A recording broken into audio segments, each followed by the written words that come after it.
Now I would speak on police reforms. We need police reforms because we need a good law and order situation in the country.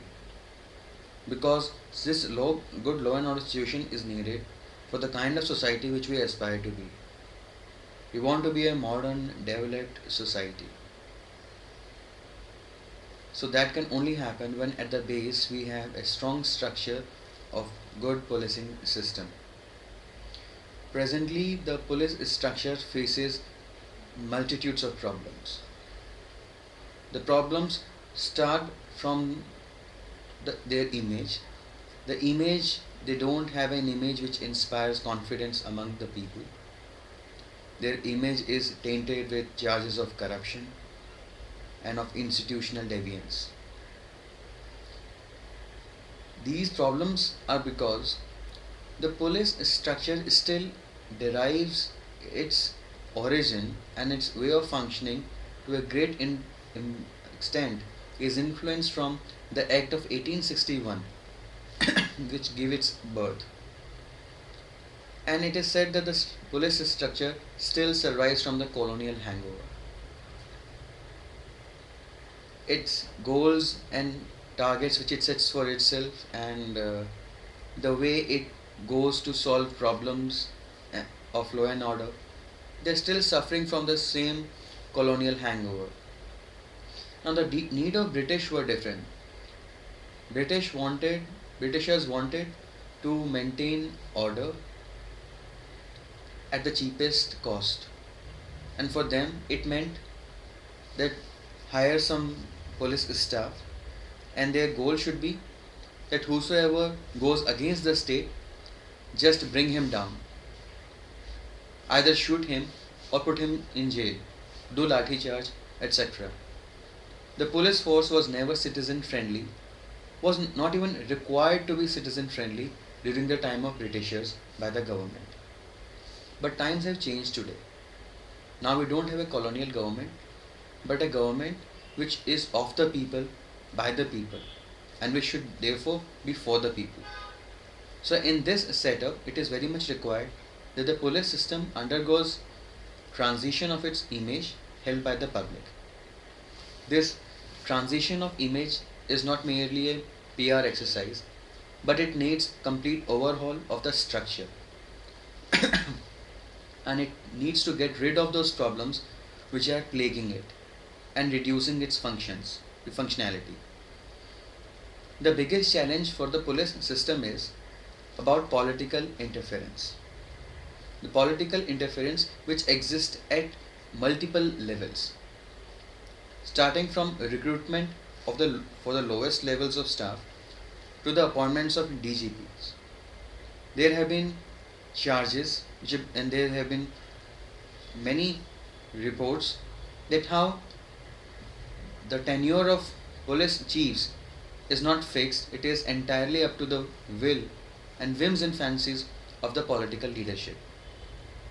So reforms for police have been there for a long time, and in 1996 a very popular ex-police chief, he was a DGP of Uttar Pradesh and BSF, Mr. Prakash Singh, he approached court for pushing this agenda of police reforms. The court endorsed these ideas and court came up with certain guidelines in 2006. And the court said that henceforth police systems across all states should be following these guidelines unless they come up with their own laws. Thereafter, and we must remember that police is a state subject, it is entirely under the control of the state legislature. So state governments, they came up with laws and executive orders, but they were not to implement the orders of Supreme Court but to circumvent it, so that once a new law come up, they will not be bounded by the guidelines of Supreme Court. In practice, what happened, that the laws which the state governments came up, they diluted the effect of the guidelines given by the Supreme Court. So now we still see, though it is reducing, but we still see political interference at various levels as I described. Now let's talk about the recruitment. When the recruitment of police personnel at the lowest levels is itself tainted with charges of corruption, nepotism, and malpractices, how can those chosen at those levels be expected to deliver professional competence? How will they discharge their duties ethically when their selection itself was not completely ethical?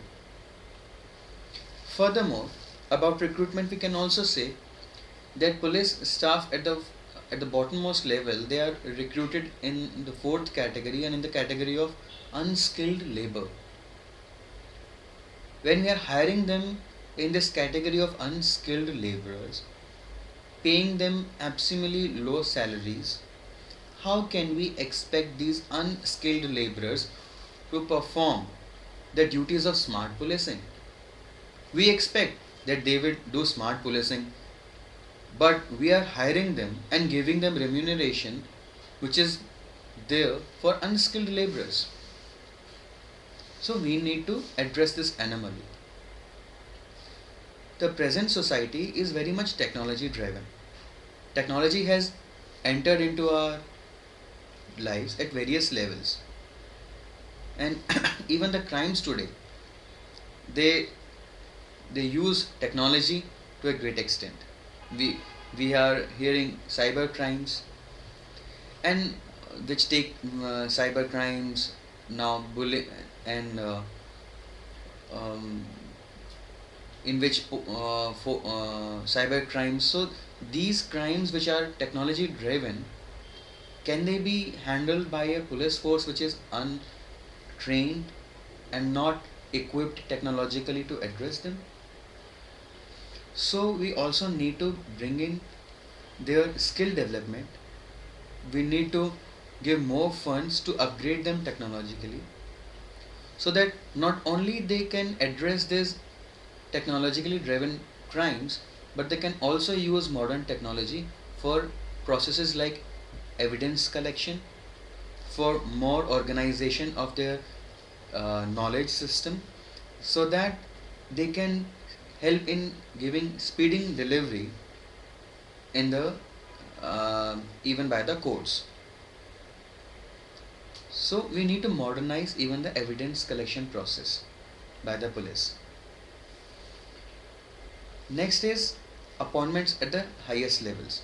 As we said, Supreme Court has time and again said that there must be a minimum tenure, say of 2 years. But that is not followed in practice across most of the states.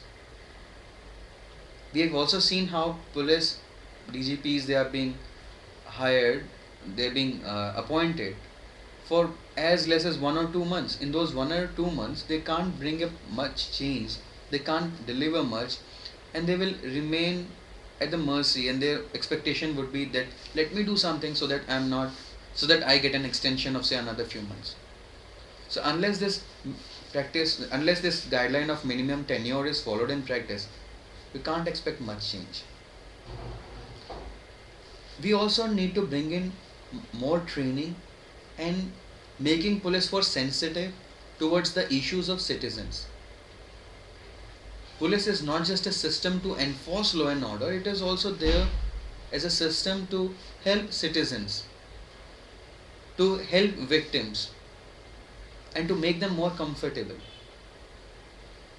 So this can happen when we create an ambience for that. We give them training, and we also appreciate those police uh, organizations in those states which follow this citizen centric approach.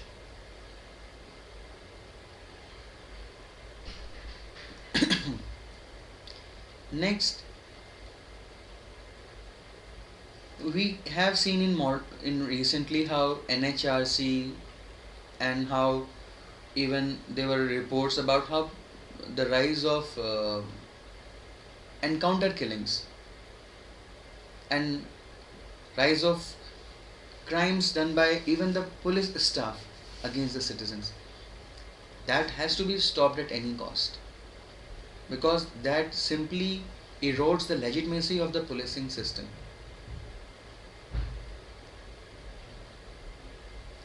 So, from the appointment, I will now wind up. We need police reforms for at the levels of appointments, at the levels of recruitment. We need to upgrade their training.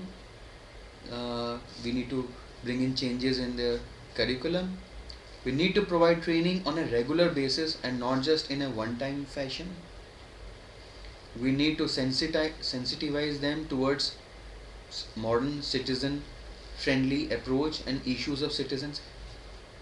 And yes, we also need to bring more gender parity in our police force, especially in the context of the rising crimes against women.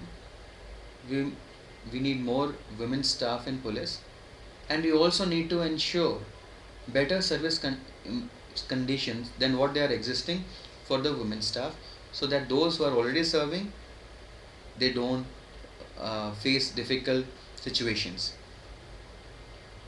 So with these changes and with this insulating them from the political interference at various levels, giving them a fixed tenure,